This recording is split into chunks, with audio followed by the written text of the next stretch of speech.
Assalamualaikum warahmatullahi wabarakatuh.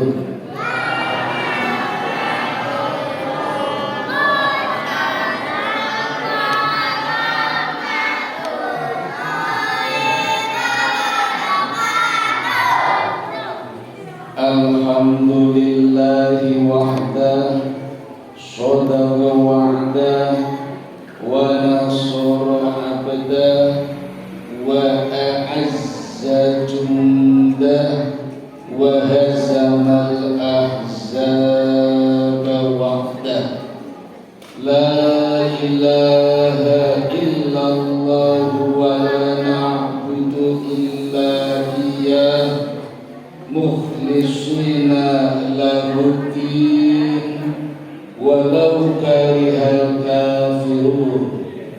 Mukhlisina lahuddin walau karihal musyrikun. Mukhlisina lahuddin walau karihal munafiqun. Asyhadu an la ilaha illallah wahdahu la syarika lah wa asyhadu anna Muhammadan abduhu wa rasuluhu la nabiyya ba'dah. Syukur alhamdulillah, monggo Bapak Ibu sekalian, saudara-saudara dan adik-adik yang jumlahnya banyak sekali, mari kita panjatkan kehadiran Allah Subhanahu wa Ta'ala, Tuhan yang Maha Pengasih, yang tidak pernah pilih kasih, Tuhan yang Maha Penyayang, yang sayangnya tiada terbilang. Hingga sore hari ini kita bisa hadir di rumah Allah yang mulia, Masjid Al-Huda, Ngadi Mulyo, Yogyakarta, dalam acara buka bersama. Orang sering mengenal dengan istilah takjilan. Mudah-mudahan kehadiran kita di tempat ini tidak semata-mata berbuka dengan makanan, tapi juga dalam rangka menuntut ilmu. Karena Nabi memotivasi kita, barang siapa hadir di masjid tidak berniat selain niatnya menuntut ilmu, maka pahalanya seperti pahala ibadah haji dan umrah. Subhanallah, besar sekali pahalanya. Lebih dari itu diharapkan nanti setelah mengaji juga sama-sama menunaikan sholat maghrib berjamaah. Laras betul Pak? Alhamdulillah, mugi-mugi benten kali kampung kula berbuka langsung melayu, boten sholat jamaah. Tak takoni Mbak kok langsung lho Mbak, jarene buka, harus rampung toh? Ya wis, malah ora sholat. Saniki undangannya diganti, pengajian buka bersama dan jamaah sholat maghrib dan nurado melayu kabeh. Ini ya lumayan wis teko, dapat niat, dapat pahala. Cuma kurang banyak. Mending timbang sing mung ngongkon tok. Ning kula wonten ibu-ibu mung ngongkon tok, anane kon takjilan. Kono le takjilan le. Ibune ning omah nonton TV, nonton preman pensiun. Tapi mending ana sing ditambahi. Kono le takjilan. Kok gomuli yo? Kon gomuli Pak. Anak itu tengah nama dijaluk wong tuane. Anak apian. Nika nggen kula teng mriki mboten. Salawat serta salam kita panjatkan pula kehadiran kita Nabi besar Muhammad sallallahu alaihi wasallam, yang karena perjuangan beliau kita bisa sampai di sini mengamalkan ajarannya hingga bisa mendapatkan karunia dari Allah Subhanahu wa ta'ala.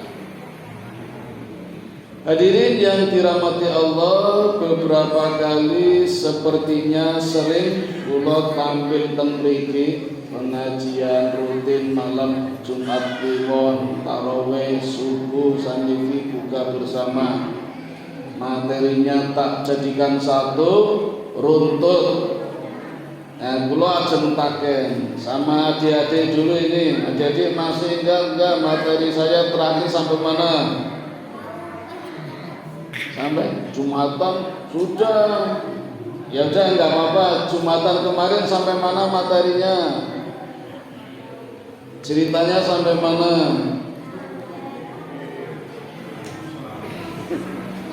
Nabi Musa berguru kepada Nabi Khidir, berguru kesabaran. Dengan 3 pelajaran Musa gagal, kurang sabar. Itu sudah lalu.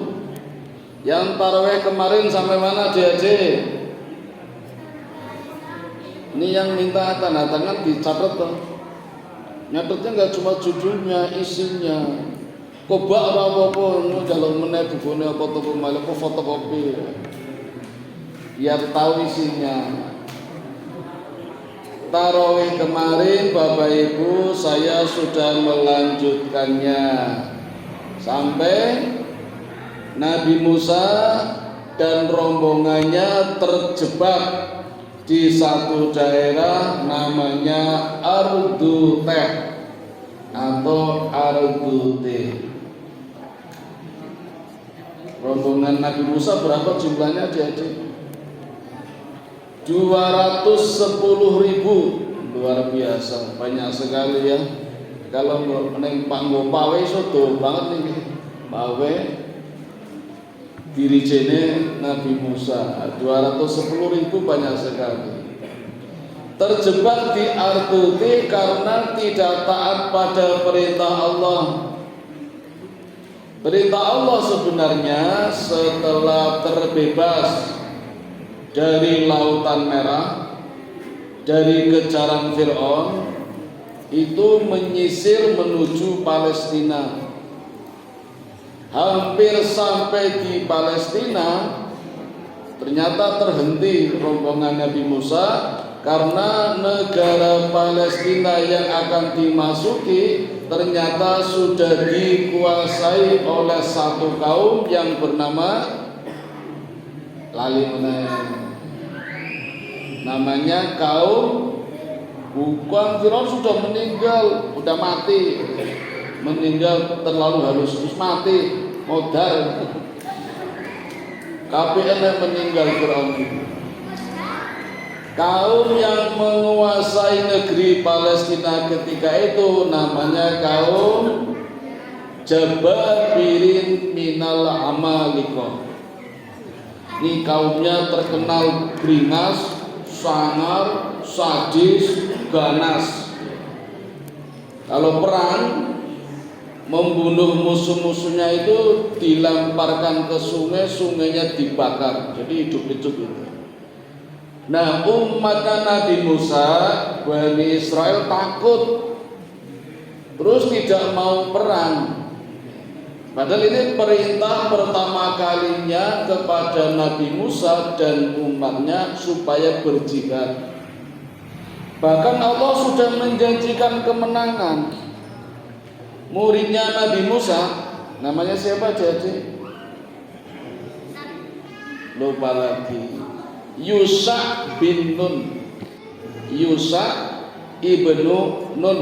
Nek macane cepet, Yusha bin Nun. Itu mengatakan kita masuk dari pintu depan kota pasti menang, sudah dijanjikan. Ini tetap ragu, terus ora gelem perang. Beda dengan Nabi Muhammad sallallahu alaihi wasallam ketika perang Badar. Itu sudah dijanjikan Allah pasti menang. Di dalam mimpi Allah sudah mengirimkan malaikat. Tapi Nabi Muhammad tetap berdoa sambil nangis. Sampai Abu Bakar mendekati, "Ya Rasul, kenapa engkau menangis? Bukankah Allah sudah menjanjikan kemenangan?" Kata Nabi, doa adalah perintah. Walaupun Allah sudah menjanjikan kemenangan, kita tetap diperintahkan berdoa. Doa juga ikhtiar.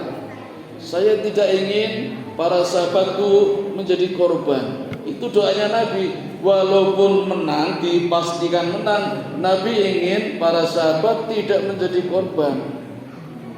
Beda dengan umatnya Nabi Musa. Bani Israel sudah dipastikan menang, ora gelem berjihad. Bahkan omongannya kasar kepada nabinya. Ngomongnya gimana, Dek? Ngomong kepada Musa begini, "Ya Musa, engkau sajalah yang pergi berperang." Bahasa kita sana, kowe maka dhewe ngono. Bersama Tuhanmu, saya tak nonton saja menang apa kalah. Engkau nek menang, saya akan mengikutimu. Ini omongan orang Bani Israel.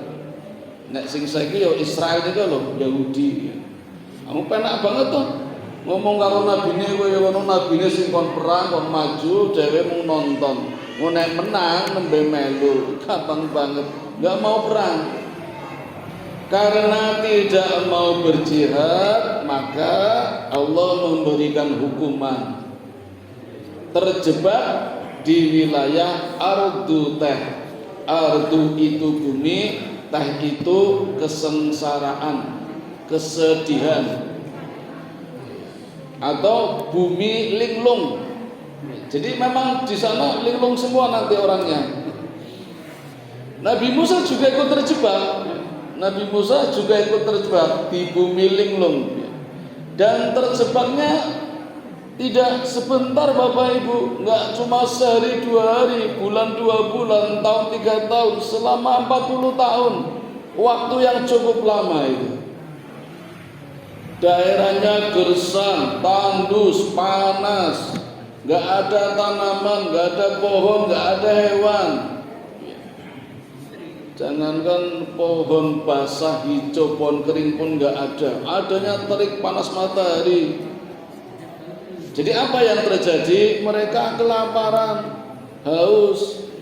Kata Allah, rasain loh. Kalau Nabi Musa kuat, gagah perkasa. Lama-lama umatnya kelaparan, akhirnya juga minta tolong kepada Musa, mohon kepada Musa, minta doanya. Mintalah kepada Tuhanmu agar kami diberi makanan. Lagi-lagi Allah Maha Pengasih dan Penyayang. Walaupun tidak mau berjihad, Allah berikan makanan, Allah berikan minuman. Kemarin nama makanannya apa, Cik? Mana wasalwa. Pagi makanannya mana, sore makanannya salwa. Mana itu terbuat dari madu, menyehatkan, bergizi. Kalau salwa daging burung. Wah, itu sudah lek, itu istimewa, bergizi. Dan lebih mudah lagi, nggak usah pesen. Pesen di mana nggak ada warung, GrabFood belum ada itu. Allah berikan kemudahan, Allah taruh di tempat yang tinggi, itu otomatis. Jadi ketika orang-orang Bani Israel datang, itu sudah ada di tempat yang tinggi, tinggal ngambil aja. Pagi mana, sore salwa, mana salwa, mana salwa. Ning dasare orang Yahudi, wonge bosenan, suwi-suwi yo bosen, pengen cari yang lain. Nawar kepada Nabi Musa, ono kacang-kacangan ora, kacang adas, kacang panjang, yang nggak ada yang jual, nggak ada tanaman, nggak ada pohon. Salah kon perang ora gelem. Padahal kalau mau dan sudah dijanjikan menang di Palestina subur itu, ada buah tin, ada buah zaitun, ning ora gelem ya. Tersesat di daerah Ardute malah nggak ada apa-apa. Kurang bersyukur. Allah berikan mana wa salwa malah minta yang lain. Itulah orang-orang Yahudi, orang Israel. Kalau sekarang di negara Israel ngayalan bosenan itu. Nah, sampai pada suatu hari Nabi Musa mendapat panggilan Allah, menghadap Allah untuk menerima mukjizat berupa Taurat, kitab Taurat. Waktu yang dijanjikan oleh Allah kepada Nabi Musa, Musa menghadap Allah dalam waktu selama 30 hari. Dalam satu riwayat disebutkan berarti 30 hari itu 1 bulan. Ibu nggih? Bulan apa, Bu? Ternyata bulannya bulan Dzulqa'dah.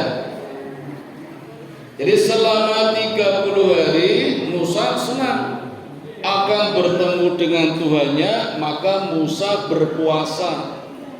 Senang dia. Ya sama dengan kita guys, di bulan Ramadan ini kan senang ingin bertemu Tuhan, maka kita berpuasa selama 1 bulan. Iya, kadang 30 hari, kadang 29. Musa ini 30 hari berpuasa tanpa berbuka. Kalau kita kan berbuka adik-adik ya. Mau buka enggak nanti? Ora gelem ya wis. Musa tanpa berbuka. Kita masih pakai berbuka. Dulu-dulunya enggak loh, nggih. Dulu-dulunya puasa kita awal-awal ada perintah puasa Ramadan itu tanpa berbuka itu. Tidak boleh tidur siang. Jadi puasa kita dulu awal-awal Bapak Ibu itu tidak boleh tidur siang. Kalau tidur siang batal itu. Awalnya dulu gitu, tidak boleh tidur siang. Wah sekarang malah oke. Apalagi masjid pinggir jalan itu loh, siang itu oke wong do mampir.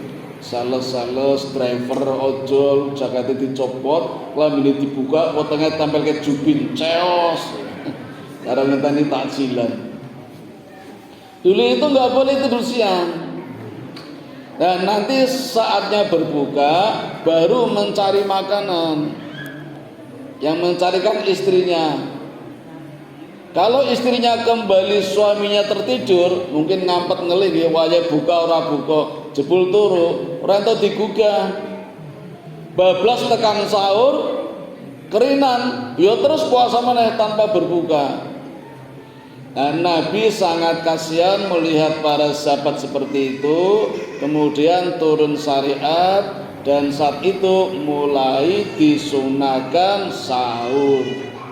Nabi mengatakan makan sahurlah kalian karena di dalam sahur ada barokahnya. Itu sejarahnya makan sahur. Tadinya nggak ada. Sama berbuka, tadinya nggak ada. Dan Nabi Musa itu puasa sendiri. Umatnya Bani Israel ditinggalkan. Nabi Musa menghadap Allah dalam kondisi berpuasa tanpa berbuka, ingin menghadap Allah saking senangnya kemudian berpuasa. Nah, Bani Israel yang ditinggalkan dipasrahkan kepada kakaknya Nabi Musa. Namanya siapa, Dek? Harun ya. Harun itu kalau dalam bahasa Arab Bu artinya teman baik. Nanti kalau bapak-bapak pas di Mekah ada orang manggil, ya Harun, dijawab saja, naam, iya, jangan tidak. Karena semua orang di Mekah yang tidak dikenal ning ketok apik mesti tundang Harun, ya Harun. Jadi jangan sampai, ya Harun, utuh, aku Idris, jangan. Iya gitu aja, apa naam. Karena Harun artinya teman baik. Hei teman baik, walaupun nggak kenal, hei teman baik, ya Harun. Lah tidak, malah diantemi. Kan berarti tidak, ya teman baik, tidak, berarti jatuh malah diantemi. Jawab aja iya, naam gitu aja. Itu bahasa Arabnya teman baik. Hati-hati ya. Saya kalau pulang ke Tegal ya kadang ada yang memanggil ya Harun, padahal nama saya Aziz. Ya, nggih, naam. Karena di kampung saya kan ada 3 Bani Al-Haddad, Bani As-Sungkar, Bani Al-Katiri. Jadi kalau pertemuan kadang ya Harun, naam. Salaman, peluk-pelukan, cium-ciuman, padha lanange padahal. Nih yo cium pipi, cium kepala, cium bathuk, rambut, ora lambe. Lambe itu meneh, batal puasane. Harun itu kakaknya Musa. Seawalnya bukan nabi Bapak Ibu, tetapi atas permintaan Nabi Musa kepada Allah, lalu Harun diangkat menjadi nabi. Pengen zaman dulu bisa nepotisme, adine nabi, kakaknya iso dadi nabi. Itu kakaknya, abangnya.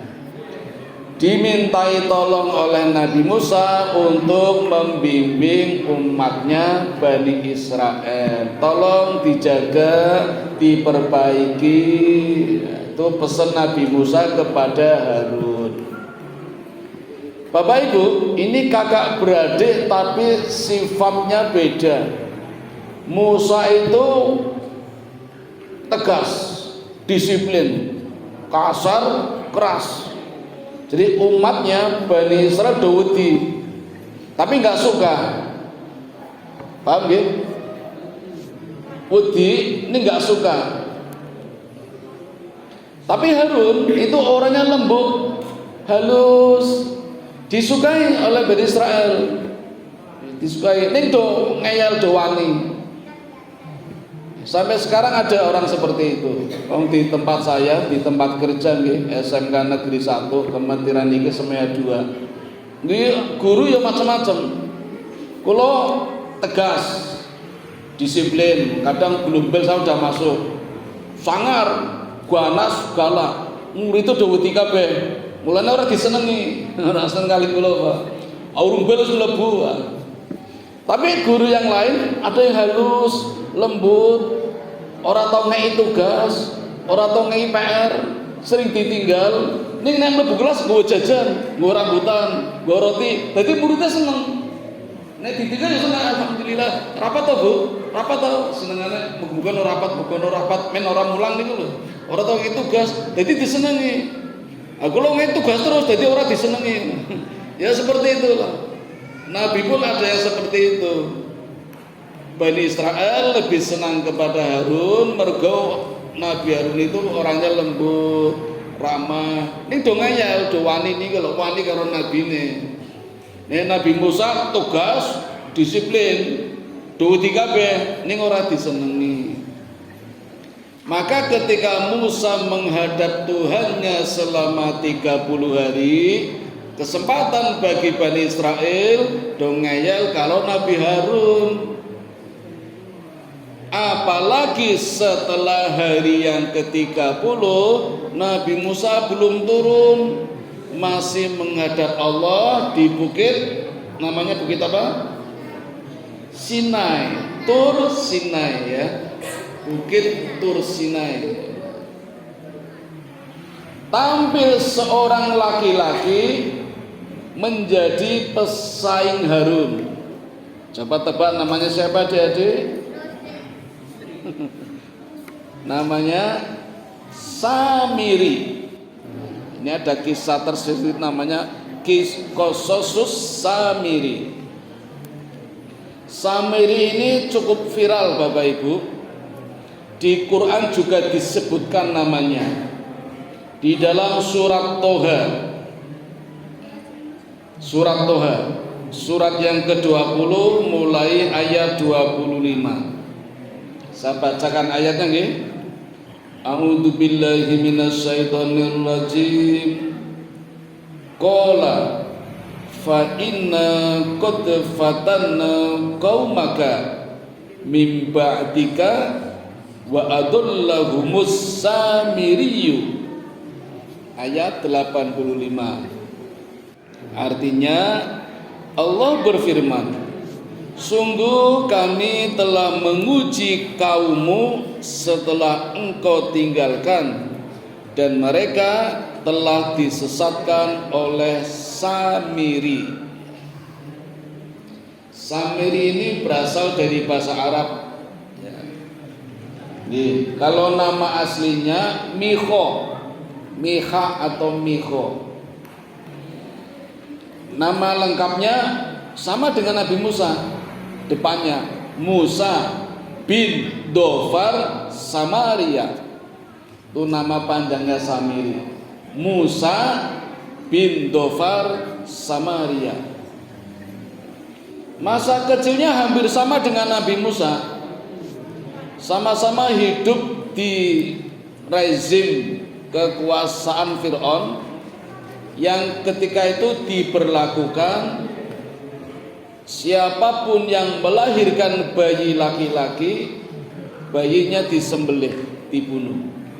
Nah, Musa diselamatkan oleh Allah, Samiri juga diselamatkan oleh Allah. Barang Pak, selamat Pak. Cuma bedanya ketika Samiri masih bayi dilarikan ke hutan, disembunyikan di gua dan dirawat oleh malaikat Jibril. Wah, luar biasa tuh ini Samiri. Nabi Musa oleh ibunya karena mendapat ilham dari Allah dihanyutkan ke sungai Nil, dimasukkan ke dalam peti, dialirkan oleh Allah ke istana kerajaan, dirawat oleh Fir'aun. Coba lihat Bapak Ibu perbandingannya. Kudune lho niki. Musa dirawat oleh Fir'aun, raja yang sadis, sangar, beringas, musyrik, menyembah berhala. Kudune Musa dadi wong elek to? Kudune sing ngopeni Fir'aun, raja Fir'aun musyrik. Samiri itu dirawat oleh Jibril, malaikat Jibril di gua. Logikanya kudune apik to? Kudune apik ya, ya. Nah, kudune lho. Tapi ternyata ini enggak pakai logika. Contoh malih, kita bandingkan negara kita dengan Jepang. Tahun 1945 negara kita merdeka. Leres nggih, Bu? Kelingan mboten? Kalau dibuat grafik, mestinya grafiknya naik karena merdeka. Di tahun yang sama Jepang hancur, dibom oleh sekutu Hiroshima dan Nagasaki. Kalau dibuat grafik, grafiknya turun. Jepang hancur, Indonesia merdeka. Kudune logikane Indonesia kan merdeka, saiki kudune makmur. Jepang kan hancur, kudune hilang negara itu. Ini kok sekarang malah kualik nih gitu. Jepang malah maju, negara kita malah seperti ini. Maka ada pepatah mengatakan negara Indonesia seperti ayam mati di lumbung padi. Padinya kok iso mati, aku rugan padi kuwi. Nah, Samiri seperti itu, dirawat oleh malaikat Jibril. Tapi kan ngerawatnya nggak tiap hari Pak, ya Jibril tugasnya banyak. Jibril itu tugasnya sejak Nabi Adam sampai sekarang itu masih bertugas, belum pensiun itu Jibril itu. Jadi sering ditinggal pula di hutan, dan ketika di hutan Samiri di masa kecil sering bermain-main dengan orang-orang musyrik yang pekerjaannya sembayangnya menyembah anak sapi. Nggih, menyembah sapi. Wonten nggih di dunia satu negara yang menyembah sapi? India. Di India Bapak Ibu nek wonten sapi mlebu pasar, sing dodol kol, dodol kangkung, dodol bayam, sapine do mangan ini, ora do wani ngusir. Awas ono Tuhan lagi mangan kangkung. Tuhan. Padahal sapinya lagi kena diare, mencret. Oh, Tuhannya mencret. Sampai pernah ada 12 gerbong kereta api harus terjun ke sungai gara-gara ada sapi nyabrang. Kereta lewat, sapi nyabrang, awas ada Tuhan. Orang wani malah nyemplung kali kereta ini. Orang wani nabrak Tuhan, padahal mau sapi. Nah, maka karena sejak kecil Samiri melihat, menyaksikan orang-orang musyrik yang ada di kampungnya, di desanya menyembah sapi, akhirnya ikut-ikutan pekerjaannya, ibadahnya juga menyembah sapi. Dan itu teringat sampai besar, sampai dewasa, sampai bertemu dengan Musa. Jadi Samiri Bapak Ibu dalam satu riwayat disebutkan termasuk umatnya Nabi Musa dari golongan Bani Israel, tetapi agamanya musyrik karena menyembah sapi. Satu riwayat riwayat yang lain, Samiri itu pengikutnya Fir'aun. Karena Fir'aun tenggelam di lautan, terus murtad dari pengikut Fir'aun menjadi pengikutnya Musa. Itu riwayat lain begitu. Nah, ketika dikejar-kejar oleh Fir'aun, Samiri kan pengen ikut selamat juga, jadi ikut Musa. Nah, ketika Lautan Merah terbelah menjadi 12 jalan yang masing-masing jalan luasnya 900 meter, Samiri itu selalu di belakang Musa. Jadi ketika menyeberang Lautan Merah, Fir'aun mengejar, Samiri selalu di belakang Musa. Di depannya ada Musa sama Harun. Di antara Musa dan Harun itu ada malaikat Jibril. Malaikat Jibril waktu itu berwujud seorang laki-laki berbaju putih menggunakan kuda putih. Jadi ketika menyeberang Lautan Merah, Jibril berada di antara Harun dan Musa. Di belakang ada Samiri. Nah, Samiri ini lihat, selalu mencermati apa yang dilakukan Jibril, pasti Musa melakukan. Jibril merintahkan ini, Musa nurut. Jibril ngomong gini, Musa nurut. Jadi Samiri penasaran ada apa. Sambil jalan sambil mikir itu, ngemat-ngematke kalau ngeling-ngeling. Dan Samiri kenal Jibril karena dulu waktu masih bayi, waktu kecil dirawat oleh Jibril. Jadi kelingan, Pak, oh kayak Jibril, dia tahu perawat aku. Nah, sepanjang jalan ketika menyeberang Lautan Merah, Jibril kan naik kuda, jejak kaki kudanya itu pasirnya, Pak, diambil oleh Samiri, dimasukkan karung, kresek. Dulu udah ada kresek, Pak. Dulu udah ada kresek, nggak cuma sekarang. Jadi bekas pijakan kudanya Jibril, pasir lautnya diambil oleh Samiri, dikumpulkan, dimasukkan kresek. Tidak cuma itu, ketika Musa menyeberangi Lautan Merah, Musa memerintahkan kepada umatnya, buanglah emas, perak, berlian kalian. Jadi ternyata umatnya Nabi Musa ketika menyeberangi lautan itu masih membawa emas, perak, berlian. Musa bertanya, dari mana kamu dapat emas? Dari Fir'aun. Dari Fir'aun, dari orang-orang yang meminjami, ya. Jadi dulu kan emas, uang, ya, uang bentuknya emas, uang dibuat dari emas, emasnya kecil-kecil.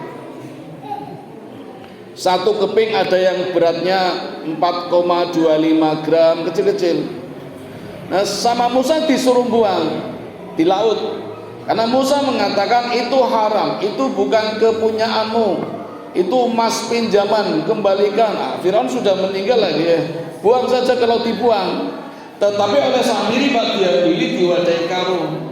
Jadi emasnya diwadahi karung, pasir laut pijakannya kudanya malaikat Jibril diwadahi kresek. Musa tidak tahu karena Samiri berada di belakang Musa. terus berjalan sampai selamat dari kejaran Fir'aun, sampai sama-sama terjebak di Ardute, sampai Musa menghadap Allah selama 30 hari. Ini kesempatan bagi Samiri tampil. Mumpung cuma ada Nabi Harun yang lemah lembut kan kalah. Lalu dengan emasnya tadi sama Samiri dibakar emasnya. Ketika emasnya meleleh dicampur dengan pasir bekas pijakannya malaikat Jibril, sehingga jadilah anak sapi. Nah, jadi ceritanya Samiri membuat berhala bentuknya patung sapi atau anak sapi, dibuat dari emas, perak, berlian, perhiasan. Monggo sambil beredar enggak apa-apa.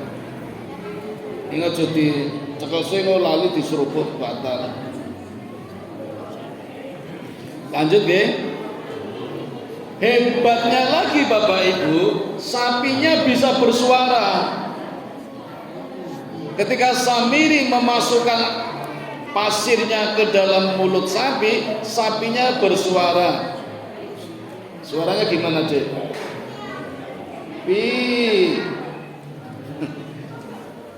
Sapinya bersuara. Lalu Samiri melompat, riang gembira, hebat, seneng itu. Dia lupa kalau sedang menuju ke lembah kemusyrikan, sedang menyesatkan umatnya Nabi Musa.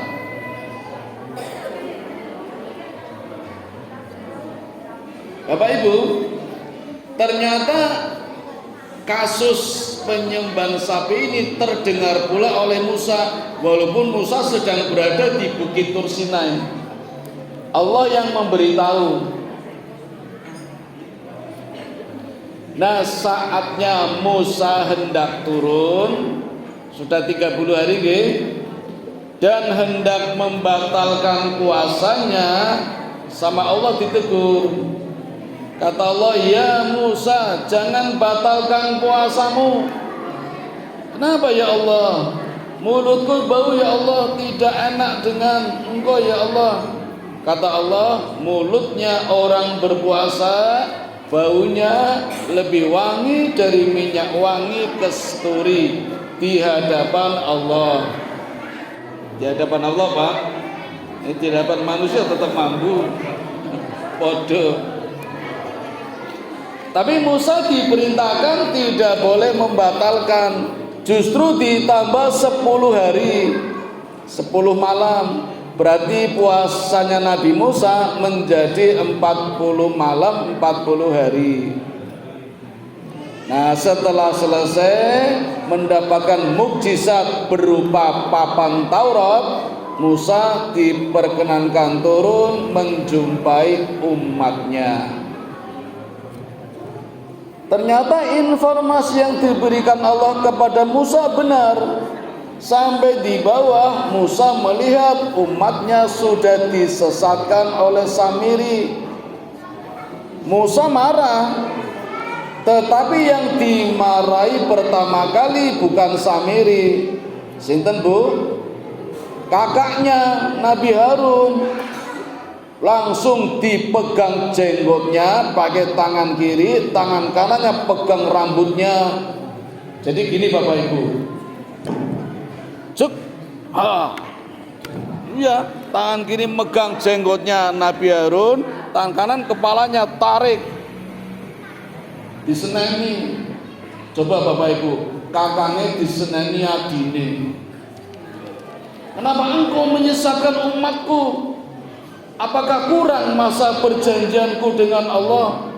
Kalau bahasa kita, apa kesuwen kok 30 dino? Aku tak tinggal 30 dino.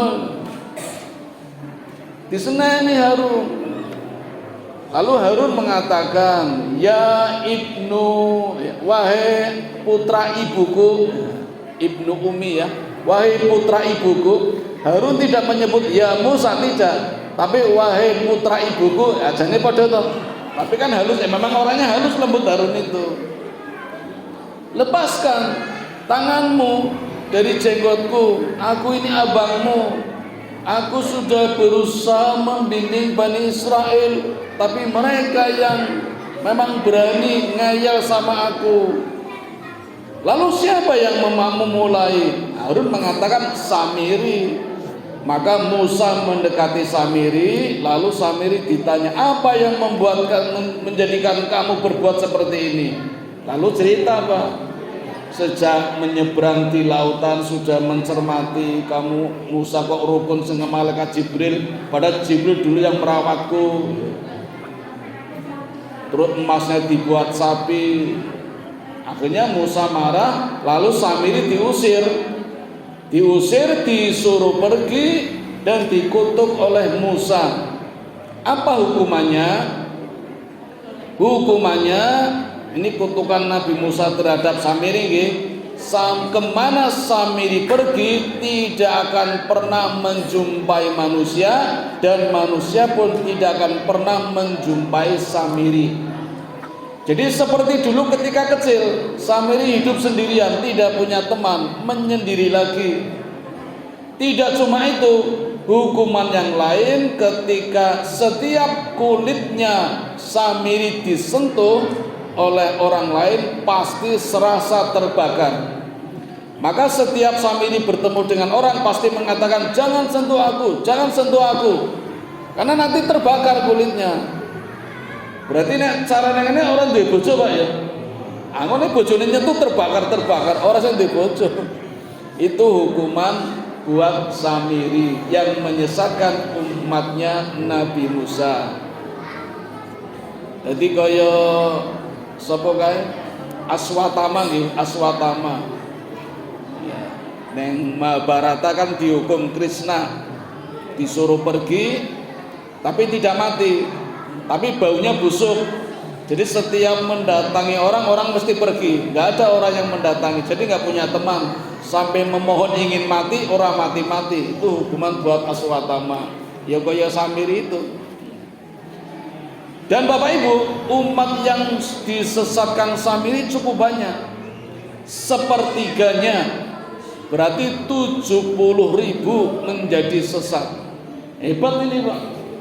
Dalam 10 hari Samiri berhasil menyesatkan 70.000 umatnya Nabi Musa. Ini zaman semono ada MLM Pak, ada MLM itu hebat Samiri. 10 dini atau dobelan 70.000 itu hebat sekali. Yang 70 masih ragu-ragu. Nanti tak tanya Nabi Musa, yang 70.000 ini syirik, tidak boleh. Aku takut kepada agama Musa, kepada Tuhan Musa. Yang 70.000 ikut Samiri. Nah, persoalannya Bapak Ibu, dereng ngaten nggih. Sudah malih nggih. Sekarang persoalannya, Musa turun sudah membawa papan Taurat, dan di dalam papan Taurat sudah tertulis Pak, hukuman orang yang berbuat syirik. Jadi 70.000 orang Israel yang disesatkan Samiri tidak cukup minta maaf, ada hukumannya, harus bertobat. Tobatnya Bapak Ibu tidak seperti kita penak cuma membaca istighfar, astagfirullahaladzim, penak. Di zaman dulu Bu, di zaman Nabi Musa, di dalam kitab papan Taurat itu hukuman musyrik, orang yang syirik, tobatnya harus saling membunuh. Nah ini persoalannya. Di Musa mengatakan kamu bertobat dengan cara saling membunuh. Apa yang kamu pegang, kamu miliki, pisau, belati, samurai, pedang, limbis, apa gergaji, tusukan kepada temanmu juga, jadi saling tusuk menusuk itu, kudu mati. Nah, jadi umatnya bingung, kalau tidak mau tetap mati, karena umatnya pernah melihat Musa itu mengangkat bukit Tursine Pak. Jadi kekuatan Musa itu pernah mengangkat bukit kayak Krishna ini, dan dijatuhkan kepada umatnya, yuk mati semua. Cuma bedanya kalau tusuk-tusukan karena bertobat nanti mati syahid, tobatnya diterima, mati syahid. Tapi kalau nggak mau, Musa mengangkat bukit Tursina, dilemparkan kepada umatnya, ya mati, ini mati syahid. Jadi nggak ada pilihan, ya harus mati syahid dengan cara saling membunuh. Akhirnya mereka saling membunuh. Itu kejamnya hukum di masa dulu itu. Salah berbuat syirik. Maka umatnya Nabi Musa sekarang tinggal 140.000. Alhamdulillah sudah dengar adzan. Mari kita halalkan puasa kita dengan berdoa bersama-sama.